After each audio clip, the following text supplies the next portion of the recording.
Spent 5 years with the Dodgers, and now he's the Marlins' new manager. Don Mattingly joining us. Did you fill out a bracket, Donnie? Did. You did?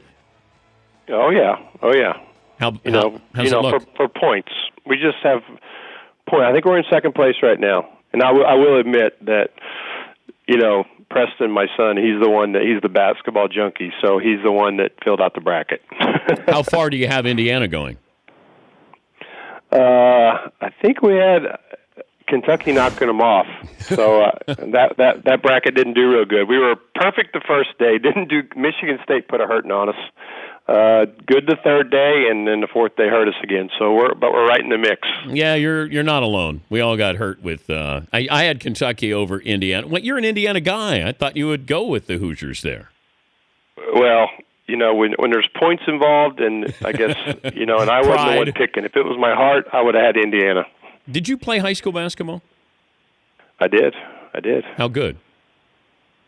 Well, I'm a humble guy, Dan, but I think I could handle you. I think we've talked about this before. I think you'd be like mouse in the house with me. Really? Yes. Huh. Yes. Okay. Do you still have do you have the Marlin jersey up down there yet? Out there on the show? I haven't been able to see the show. I've been busy. Nobody sent a Marlins jersey. What? We don't have a Marlins. That's what happens with PR guys. See, I asked the Marlins to send something. I used to have Juice, Matt Roebuck. He's supposed to take care of those things, but I'm ripping Matt today. He's getting torn up today. I still have the Dodger mannequin with your uniform on it. Should I get another mannequin so when you get tossed from Marlin games, then I get a piece of your uniform each time? I think we go with that because I don't plan on getting tossed in South Beach. It's laid back. We're going to be playing well. I don't, replay. There's all kinds of new replay. There's no reason to get tossed. Yeah, but sometimes you've gotten tossed on purpose, haven't you? Well, as a player, there were some games that you're just tired of being in it. You're down 12 runs in the eighth, and you're like, I'm out of here. You never did that with the Yankees. I probably did it once or twice when one of those games that you're down bad and you're like, I've had enough. But and a guy calls a ball outside and it was a ball and he called it a strike and it's a good time to get an early shower and beat the traffic. But do you tell anybody you're going to do it? You don't say it to the manager. No. As a manager, I realize I put him in a bad spot now because when guys get thrown out late and you don't have any players left, next thing you know, your pitcher's playing right field. It's not a good feeling. So as a manager, I'm hoping that we talk about those kind of things. The different is a different atmosphere there with the Marlins as opposed to what Dodger camp was like? Oh, it's definitely different. I think we got obviously a real young crew here. But I think expectations within our clubhouse is that we got a good club. And I think that's one of the things that's kind of surprised me coming over. I knew we had a talented team. I've watched it from across the field. With young guys, you never know where their attitude is. And as I talked to guys during the winter, it was a pretty confident group. And so that surprised me, and I felt like that was the first step, is getting a club that thought that they were good enough to compete. And a lot of things got to go our way. We got to stay healthy and different things. But we got a group that has some experience for a young team, and I think believes in themselves a little bit, and we'll see where that goes. Whose idea was it to bring in Barry Bonds? Jeffrey. Yeah, Jeffrey had talked to me about Barry. And we had our meetings in New York, actually. And Barry came in, we interviewed, and once we interviewed, I knew Barry was in the right spot because Barry talked about teaching. All he wanted to do was help guys. We never had any doubt about Barry's baseball. Does Barry know hitting?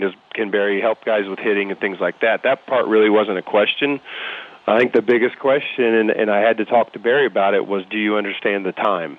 And that's one thing as a coach. I don't know if guys realize that you're in that clubhouse a long time. Guys are in the cage early. There's a lot of video work. It's just a lot going on as a hitting coach. Did he win the home run hitting contest with some of your players? I think that got overblown. I wasn't there. It was more backfield work. Guys were doing extra work. Kind of the days that guys don't play, let them be on the backfield and hit, and they were doing situational hitting. So I didn't think it was a home run hitting contest, and I've heard both sides. I've heard the boys say it didn't really happen that way. So, we'll see. Is there any chance Bonds has an at-bat for the Marlins this year? I don't see it happening. I don't see it happening. Because he looks like he could still play. He really does.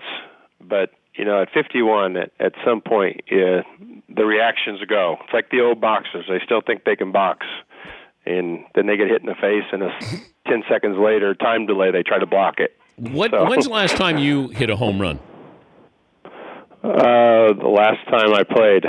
Oh, but you haven't, in spring training? Oh, you know what? Now, I don't know if we're going to consider this, but I played in a couple celebrity softball games in the All-Star game, and I did go deep. I think maybe twice in one game. I got MVP of one of those softball games, which is not that hard to do. You're so humble, though, right? So humble. I'm telling you, it was softball. I mean, I'm facing, I don't know who it was. It's just, the actors out there. Oh, yeah. Who knows? Like Rerun or Urkel, Flavor Flav was pitching to you? It might have been one of those deals. It was in Seattle, I think. I got the hardware at home somewhere. Can you homer, though, in batting practice? Probably not, to be honest with you. Oh, man. It would be, I could go hit and wouldn't be that guy. But I could throw a few liners out there, Dan. I could throw a liner down the left field line. I could get jammed in the center for a ribby with the guys on second and third. I'll throw a gork out there. I could do that. He's Don Mattingly, the humble skipper of the Miami Marlins, joining us, Dan Patrick Show. Goose Gossage, your thoughts on him with talking about the nerds are ruining baseball and talking about basically he yelled at the young kids to get off his damn lawn. What'd you think of Goose's comments? Well, it was Goose. That's the one thing I've known over the years, and I've got a few Goose stories that I can't really tell. But it's basically Goose. He's got an opinion. He's not afraid to share it, and you don't mind it. That's what you want, right? The media wants to hear guys how they really feel. Goose is that guy, and it's probably the way there's some other guys that feel. The one thing I do know as a manager and even a dad, times are changing, man. The kids are different than they were 10 years ago, 15 years ago, and that doesn't make it worse. They're just different. And the game is going to change with the numbers. I think it'll get more to the middle eventually. But, I mean, to me, numbers are just information. And I think we make a really big deal out of it. But numbers are information. You make better decisions based on the numbers. And you would probably know it yourself. You're doing your show. You're looking at facts when you talk about something, and you're using that information. That's the same thing the numbers are to me. What about the facial hair rule that you got going on? Yeah, that got more attention than I thought it would because it didn't get we didn't get any play here. The guys didn't complain. There was nothing to do with it. And as I explained to the guys, this has nothing to do with us winning games. This has nothing to do with discipline. This has as much as anything is, and really the only thing, it's where our organization wants to go and who we want to be, and as simple as that. And that's the identity that, as we talk with our whole group and ownership and everything else, this is the identity that the Florida Marlins want, or the Miami Marlins want to be, and that's the direction we go. As simple as that. Adam LaRoche's son, the 14-year-old in the locker room. Did you ever have that with your boys? And could that be an issue? Yeah, I've had the boys in the locker room, their whole life, and we have kids in the locker room. I like kids in the locker room. Only thing that we do that's probably the same as other clubs, that there's a time frame. Once we're at 6 o'clock for a 7 o'clock game, I think ours is an hour. That's when it's time to, get ready to play.